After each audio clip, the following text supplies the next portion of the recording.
दोस्तों, क्या आपको मेले में घूमना अच्छा लगता है? तो चलिए मैं आपको जंगल के मेले में ले जाती हूँ। लाडो चिड़िया की बस्ती में बहुत बड़ा मेला आया है।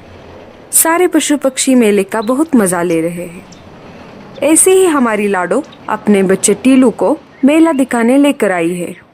अब देखते हैं आगे क्या होता है। मेरे बच्चे, हमारी बस्ती में मेला आया है। माँ, ये मेला क्या होता है? बेटा, मेला बहुत मज़ेदार होता है। यहाँ बहुत सारे पशु पक्षी अपना खेल दिखाते हैं। माँ, मुझे भी देखना है मेला, मुझे भी आना है। हाँ हाँ, हम आ भी जाएंगे। इतना बोलकर लाडो अपने बेटे को पीठ पर बिठाकर मेले की तरफ निकल पड़ती है। कुछ देर मेला घूमने के बाद टीलू की नजर झूले पर पड़ जाती है। माँ, ये क्या है?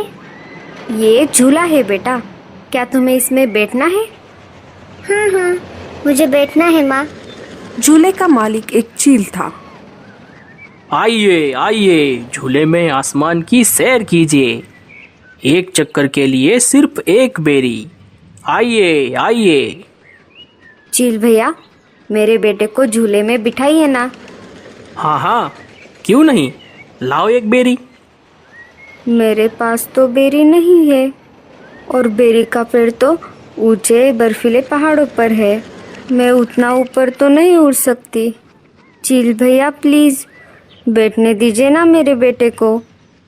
नहीं नहीं, अगर बेरी नहीं तो जाओ यहाँ से। चील की बात सुनकर टीलू रोने लगता है। माँ, मुझे झूले पे बैठना है माँ, प्लीज माँ। लाडो निराश हो जाती है। तभी वहां पर पारो चिड़िया अपने बच्चे को लेकर आ जाती है। ओ चिल भैया, मेरे बेटे को झूले पे बिठाओ। हाँ हाँ, क्यों नहीं, लाओ एक बेरी। ये लो। पारो के पास से एक बेरी लेकर चील पारो के बेटे को झूले में बिठा देता है। ये सब देखकर लाडो और भी ज्यादा मायूस हो जाती है। पारो चिड़िया के पास बहुत सारी बेरियां थी। लाडो पारो से कहती है, अरे बहन, क्या तुम मुझे एक बेरी उधार दे सकती हो? इसके बदले में मैं तुम्हें अनाज दूंगी। बड़ी आई मुझे अनाज देने वाली। चल जा यहाँ से। दे दो ना बहन, मेरा टीलू झूले में बैठने की जिद कर रहा है। दे दो ना प्लीज। मैं नहीं दूंगी। मुझे ये बेरिया मेरे दोस्त ईगल ने लाके दी है। अगर तुम्हें अपने बेटी की जिद पूरी करनी है तो उड़कर जाओ पहाड़ों के बर्फीले टीले पर और तोड़ कर लाओ बहुत सारी बेरिया। लाडो नाराज हो जाती है और टीलू को लेकर घर वापस आ जाती है। टीलू का रोना बंद ही नहीं हो रहा था। माँ, मुझे झूले में बैठना है, तुम जाओ ना, बेरी लेकर आओ ना माँ। टीलू, बेरी का पेड़ बहुत ऊपर है, मैं वहां तक नहीं उड़ सकती बेटा, मुझे माफ कर दो। इसके बदले तुम जो चाहो मैं तुम्हें दूंगी। टीलू लाडो की एक नहीं सुनता और ज्यादा रोने लगता है। रोते रोते टीलू वहीं पर सो जाता है। अब मैं क्या करूं, कैसे लाऊं बेरिया? लाडो सोचने लगती है और बर्फीले पहाड़ों पर जाने की ठान लेती है। जब तक टीलू सो रहा है मैं जाकर बेरिया तोड़ लाती हूँ। मेरे बेटे के लिए मुझे ये करना ही पड़ेगा, मैं इसे ऐसे रोते हुए नहीं देख सकती। लाडो चुपके से घोंसले से बाहर आ जाती है और बाहर से दरवाजा बंद कर लेती है। जब तक टीलू सो रहा है तब तक मैं जाकर आती हूँ। लाडो पहाड़ों की तरफ निकल पड़ती है। जैसे जैसे लाडो ऊपर जा रही थी उसका दम घुटने लगा था। जैसे तैसे लाडो बर्फीले पहाड़ों पर पहुंच जाती है। लाडो इतना ऊपर उड़कर कभी भी नहीं आई थी, इसीलिए उसका दम अब घुटने लगा था। लाडो की सांसें अब फूलने लगी और लाडो वहीं पर बेहोश होकर नीचे गिर गई। कालू कौवा लाडो से मिलने लाडो के घोंसले के पास आ जाता है और घर का दरवाजा बाहर से बंद देखता है। अरे, ये दरवाजा तो बाहर से बंद दिख रहा है। कालू वापस मुड़ने ही वाला था, तभी उसे टीलू के रोने की आवाज आ गई। माँ, माँ तुम कहाँ हो माँ? माँ तुम कहाँ चली गई माँ? अरे, ये तो टीलू की आवाज लग रही है। मुझे अंदर चलकर देखना होगा।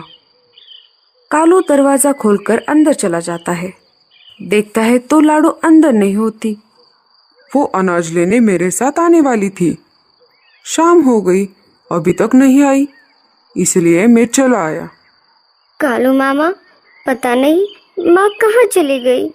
हमारे जंगल में मेला आया है ना, आज माँ मुझे वहाँ पर लेकर गई थी, लेकिन मैंने वहाँ पर झूले में बैठने की जिद की, लेकिन झूले का मालिक एक चक्कर के बदले एक बेरी मांग रहा था। माँ के पास तो बेरी नहीं थी। फिर मैं बहुत रोने लगा। माँ मुझे घर लेकर आई और मैं रोते रोते वहीं पर सो गया। मुझे लगता है माँ मुझसे नाराज हो गई। कालू मामा, मेरी माँ को ढूंढ के लेकर आइए ना। मुझे माँ की बहुत याद आ रही है। माँ, माँ कहाँ हो माँ? अरे अरे टीलू, तुम रो मत, तुम चिंता मत करो। मैं अभी जाकर देखता हूँ तुम्हारी माँ कहाँ गई है। कालू कौवा घोंसले से उड़ जाता है और आसपास के पक्षियों से पूछताछ करने लगता है, और वो एक एक करके सारे घर में पूछ रहा था, पर किसी ने भी लाडो को नहीं देखा था। कालू अब बहुत चिंतित हो गया। उसे समझ नहीं आ रहा था कि वो लाडो को कहाँ पर ढूंढे। तभी उसे वहां पर गूंगा मौसी आते हुए दिखाई देती है। तभी कालू कौवा जल्दी से गूंगा मौसी के पास चला जाता है। अरे कालू, तुम इतनी जल्दी में कहाँ पर जा रहे हो? गूंगा मौसी, क्या आपने लाडो को कहीं पर देखा है? वो दोपहर से गायब है। हाँ, मैंने लाडो को बर्फीले पहाड़ों की तरफ जाते हुए देखा था। शायद लाडो बर्फीले पहाड़ों पर गई होगी। वो बहुत जिद्दी है। वो अपने बच्चे की जिद पूरी करने के लिए कुछ भी कर सकती है। शायद लाडो मुसीबत में होगी। मुझे जल्दी से वहां पर जाना होगा।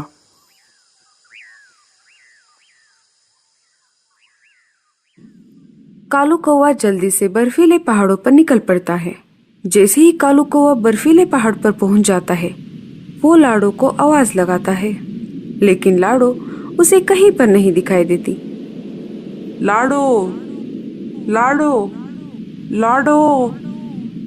अचानक कालू कौवे को लाडो जमीन पर पड़ी दिखाई देती है। कालू कौवा जल्दी से लाडो के पास चला जाता है। अरे लाडो, उठ जाओ। लाडो, अरे लाडो, अरे बाप रे, ये क्या हो गया?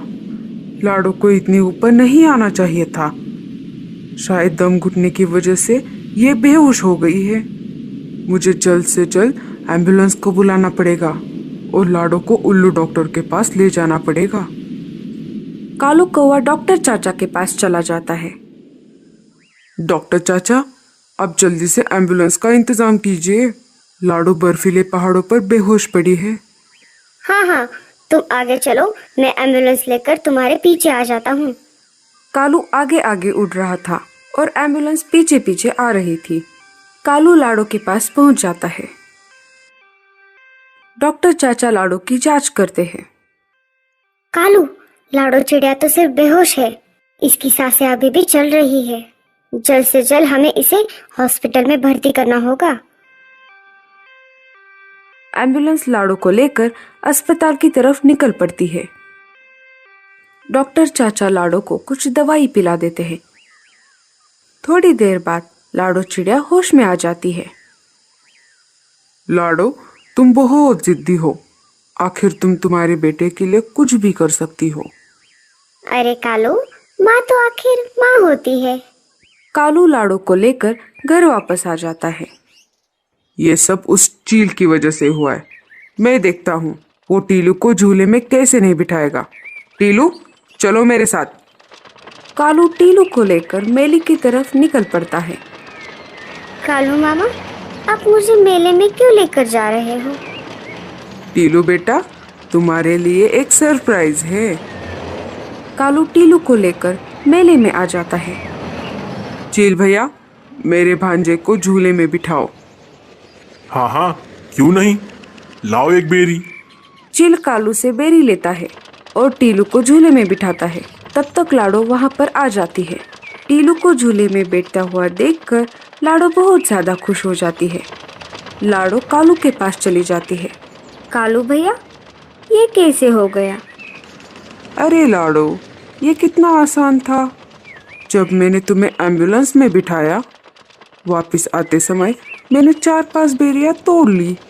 मुझे तुम्हारे चेहरे पे खुशी देखनी थी। कालू भैया, आपका बहुत ज़्यादा शुक्रिया।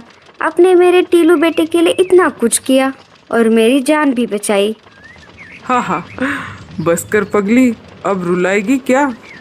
हमें इस कहानी से ये सीख मिलती है कि माँ अपने बच्चों के लिए कुछ भी कर सकती है, तो इसलिए हमें अपनी माँ का ख्याल रखना चाहिए। और माँ तो आखिर माँ ही होती है। और आप अपनी माँ से कितना प्यार करते हैं, हमें कमेंट्स में ज़रूर बताना।